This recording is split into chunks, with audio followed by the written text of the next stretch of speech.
NEET എക്സാമിന് ചോദ്യമായിരുന്നു 10⁻⁻20 ജൂളിനെ electron വോൾട്ടിലേക്ക് മാറ്റാൻ. It's A direct question. 10⁻⁻20 ജൂളിനെ എന്തിലേക്ക് മാറ്റാൻ? ഇലക്ട്രോൺ വോൾട്ടിലേക്ക് മാറ്റാൻ. എങ്ങനെ മാറ്റാം പറഞ്ഞോ? We know that there is a relation between electron volt and joule.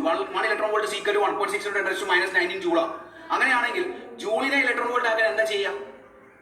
ജൂളിനെ electron volt ആക്കാൻ എന്താ ചെയ്യാം? ഓഫ് കോഴ്സ് എനിക്കറിയാം, 2 ഇലക്ട്രോൺ വോൾട്ട് എന്ന് പറഞ്ഞാൽ എന്താ? 2 into 1.6 into 10⁻⁻19 ആണ്.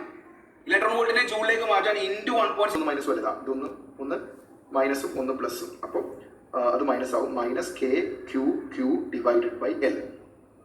ഓക്കെ, അപ്പോൾ ഇത് രണ്ടും മൈനസ് ആണ്. രണ്ടും മൈനസ് ആയതുകൊണ്ട് ആ മൈനസിന് എടുത്ത് പുറത്തേക്ക് വെക്കുക. മൈനസ് പുറത്തേക്ക് വെച്ച് കഴിഞ്ഞാൽ കെ ക്യൂ